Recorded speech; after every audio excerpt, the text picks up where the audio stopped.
I first noticed him because everyone else was trying not to. He was standing near the entrance to the metro station, half hidden between a newspaper stand and a cracked concrete pillar, playing a violin that had clearly lived a harder life than most people rushing past him.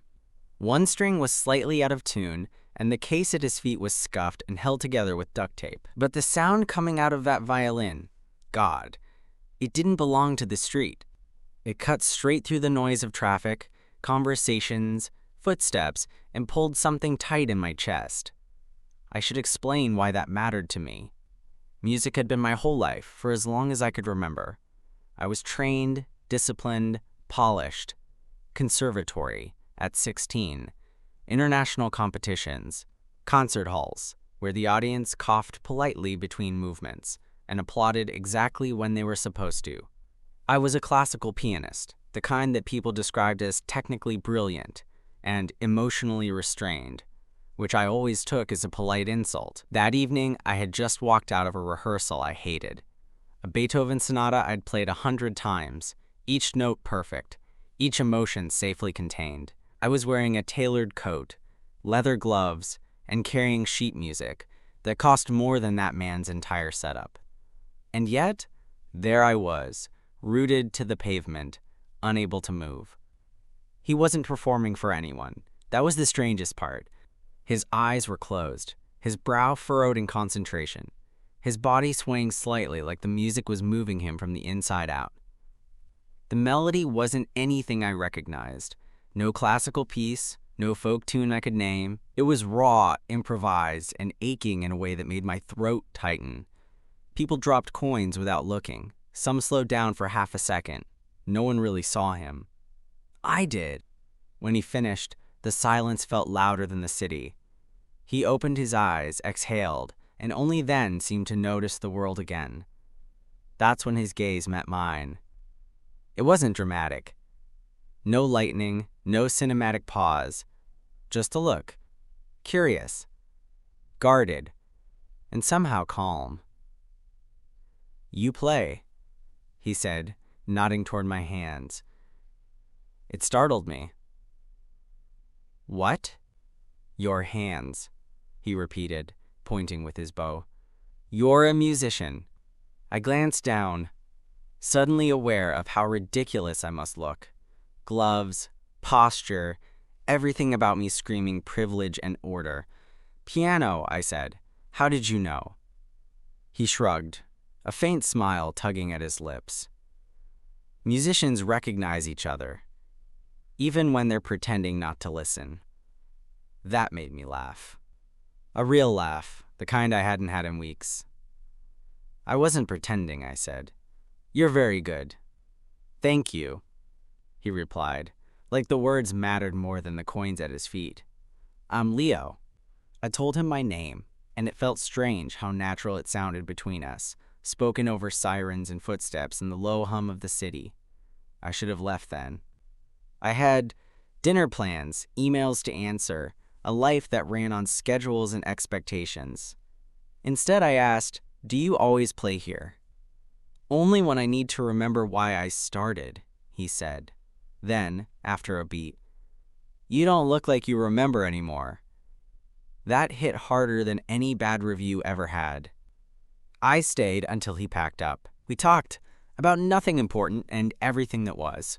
Music, mostly, how he'd learned by ear, how I'd been taught to follow the score before I was taught to feel anything. He teased me for calling a wrong note a disaster. I envied him for calling it a conversation. When he finally slung the violin case over his shoulder, the night felt incomplete, like a phrase left unresolved. "Well," he said, "maybe I'll see you again, piano man." "Maybe," I replied, already knowing I'd be back. I walked away with the echo of his music still vibrating under my skin, unaware that this chance encounter, this imperfect, untrained, wildly honest sound, was about to dismantle everything I thought I knew about love, music, and myself. And somehow, I was already grateful. I told myself I wouldn't go back the next day. That was the lie I repeated while standing in my kitchen the following evening, staring at my phone, listening to the echo of his music in my head like a phantom limb. I even changed routes on my walk home, deliberately taking a longer path, until I realized my feet were still carrying me toward the metro station anyway. He was already there. Different spot this time. Same violin. Same battered case. This time he was tuning when I arrived, brow creased, jaw tight with concentration. I watched from a distance, not wanting to break whatever fragile bubble he existed in. When he finally started playing, it was softer than the night before. Slower. Like he was speaking directly to someone who knew how to listen. When he finished, he didn't open his eyes right away. "You're late," he said. I blinked. "You didn't even look." "Didn't need to," he replied, smiling now. "Your footsteps are careful, like you're always afraid of interrupting something." I scoffed, but he wasn't wrong. "You profiling me now?" "Observing," he corrected. "That's part of music too." I sat down on the edge of the concrete planter beside him, ignoring the part of my brain screaming that this wasn't my world. "You ever think about playing somewhere else?" I asked. "A hall, a bar, anywhere people actually stop?" He looked at me for a long moment before answering. "I've played halls," he said. "Bars too. People clap. They drink. They forget. Out here, I don't owe anyone anything." That answer stayed with me. We fell into an easy rhythm after that. I started timing my evenings around his playing. Sometimes we barely talked. Sometimes we argued about tempo, about emotion, about whether perfection killed honesty or saved it. He said my world was too clean. I said his was too chaotic. Neither of us ever fully backed down. One night, after a particularly brutal rehearsal, I snapped. "You don't understand," I said, sharper than I meant to. "If I mess up, there are consequences, contracts, careers. I can't just feel my way through a piece." Leo didn't rise to it. He just tilted his head. "Then why do you look so empty when you play?" The words landed like a punch. I didn't come back the next day, or the day after that. I told myself it was professionalism, distance, control.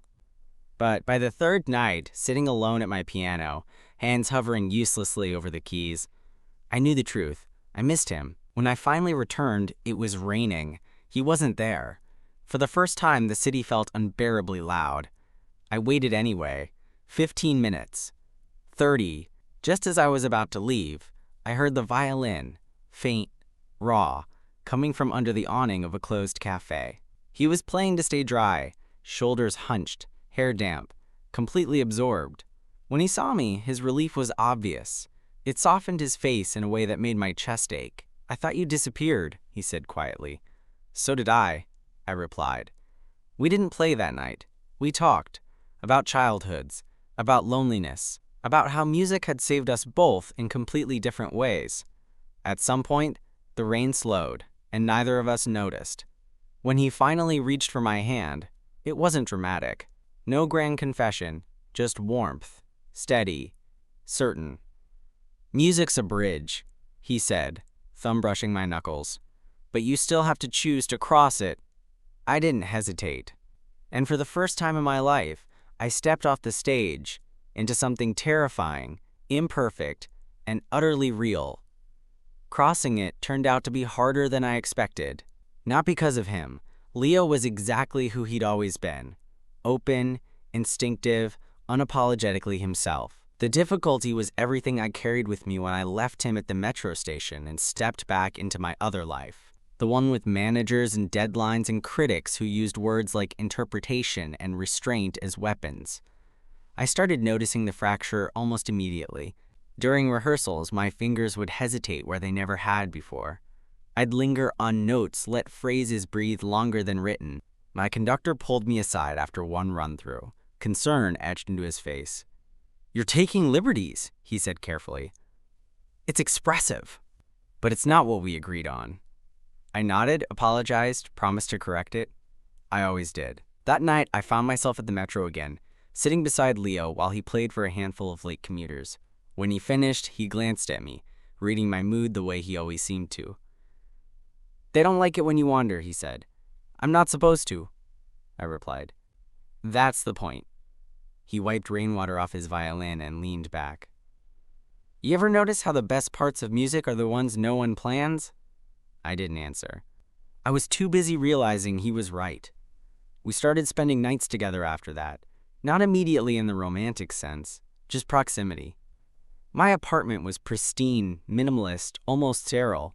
His place was a small room above a bakery, smelling faintly of yeast and sugar, cluttered with sheetless music scribbled on loose paper. We cooked badly, argued about composers, fell asleep listening to the city instead of recordings. The first time he heard me really play, wasn't in a concert hall. It was 2 a.m. I sat at my piano, hands shaking, and told him I didn't know how to stop being careful. He didn't say anything. He just sat on the floor, back against the wall, and listened.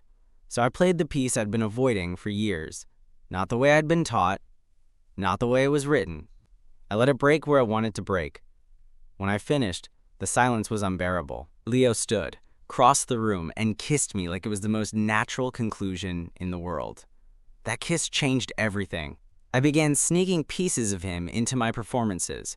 Subtle shifts in tempo, breaths where none were marked, moments of vulnerability that made the audience lean forward without knowing why. Some critics hated it, others noticed something new. You sound alive, one wrote. That should have been enough, but life doesn't let you build bridges without charging a toll. The offer came 2 months later, a long international tour. Prestigious, demanding, no room for improvisation, no room for Leo. When I told him, he didn't try to hide his disappointment. He just nodded, slow and thoughtful. So, he said, "This is where the bridge ends?" I looked at him, at the man who taught me to listen instead of perform, and for the first time, I understood what choice really meant. Music had always been my refuge. Now it was asking me who I was willing to become. I didn't answer him right away. We were sitting on the floor of his room, backs against opposite walls, the space between us filled with silence instead of sound for once. The city hummed outside the open window. Somewhere below us, someone laughed. Normal life, continuing like nothing was at stake. The tour's a year, I finally said. Europe, Asia, big halls, big names. Leo nodded slowly. I know what it means. That was the problem. He really did. I don't want to lose this, I added, hating how small my voice sounded. I don't want to lose you. He looked at me then, really looked at me, like he was memorizing my face in case this was the last time he got the chance. I don't want to be something you sacrifice, he said, and I don't want to be something you resent. I wouldn't. You might, he interrupted gently.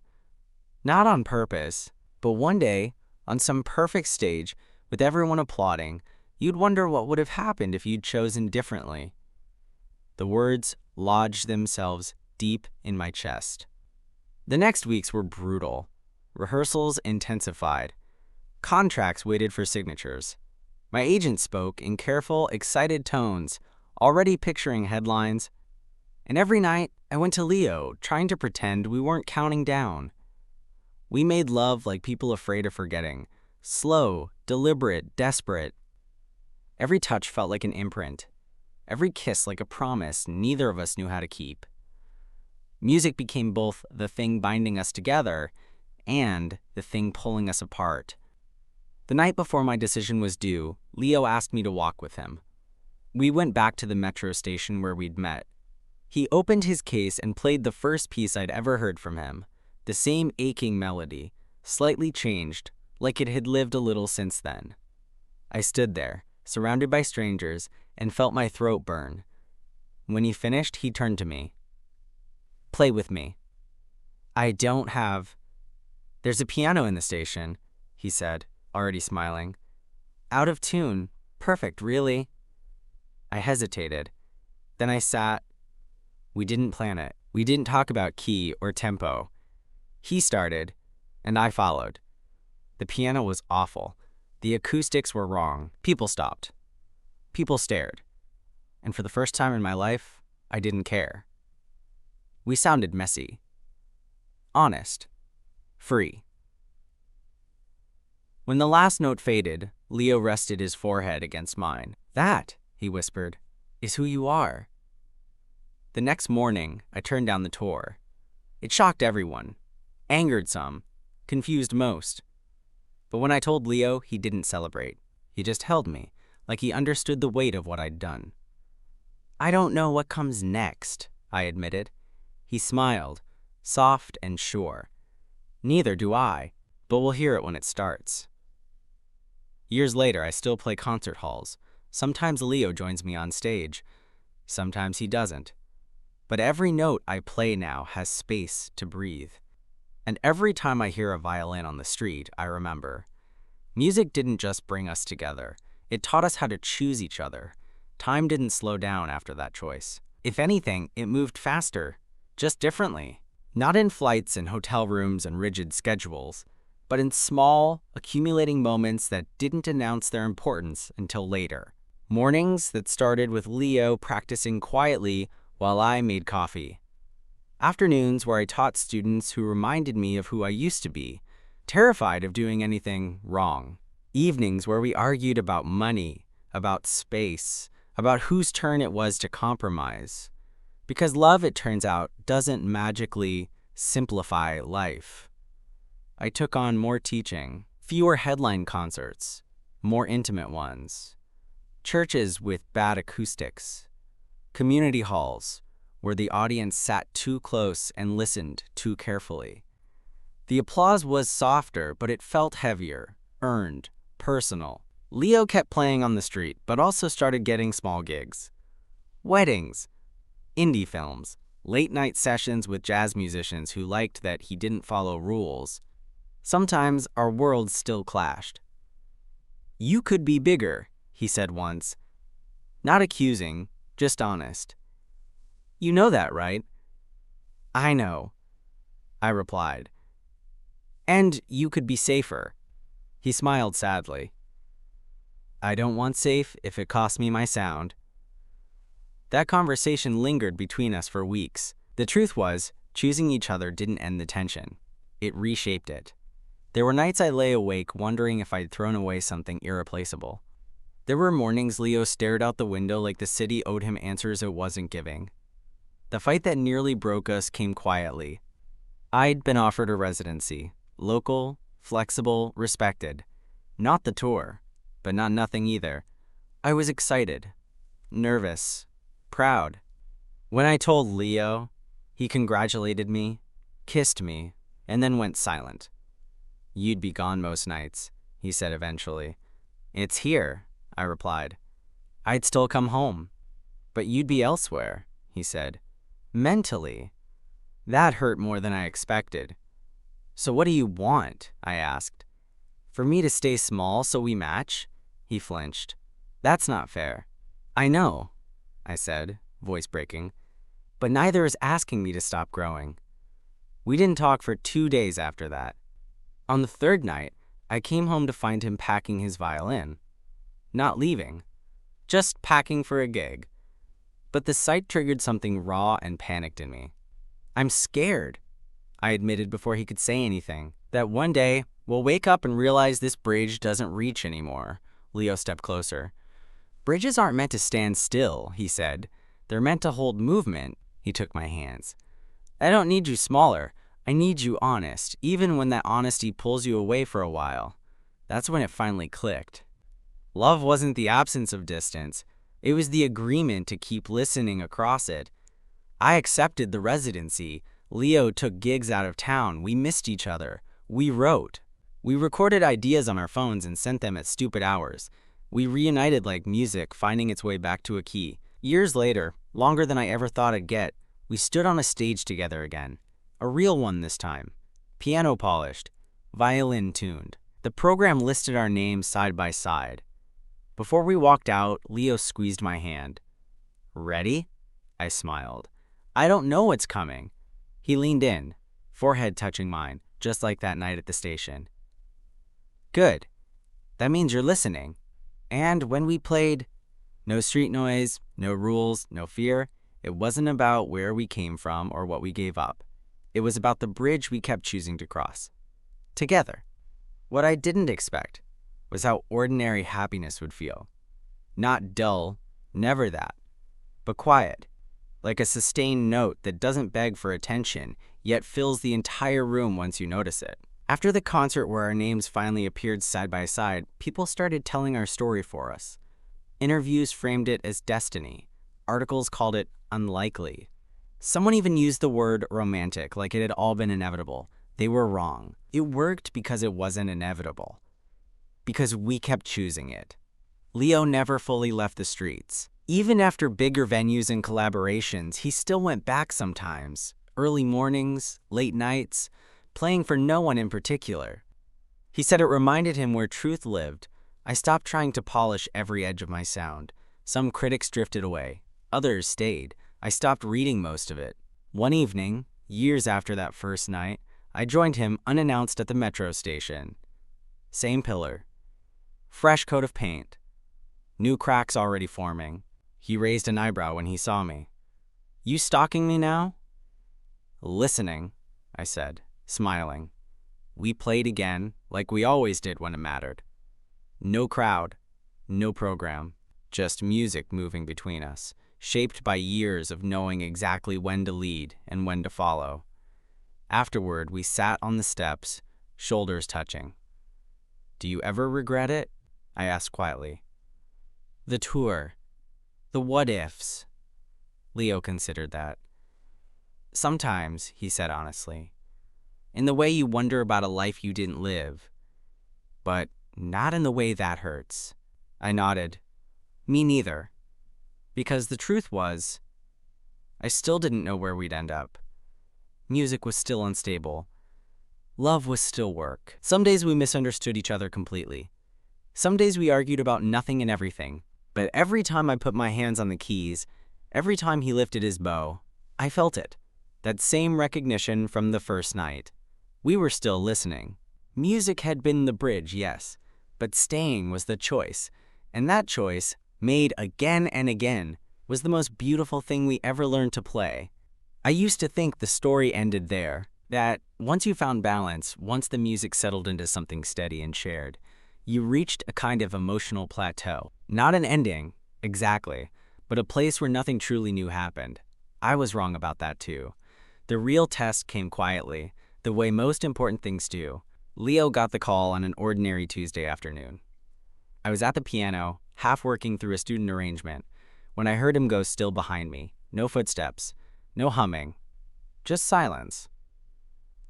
They want me to audition, he said finally. I turned around. Who's they? He swallowed. A chamber ensemble, full-time, salary, touring, but different, structured. The irony wasn't lost on either of us. For years, I'd been the one choosing between stability and freedom.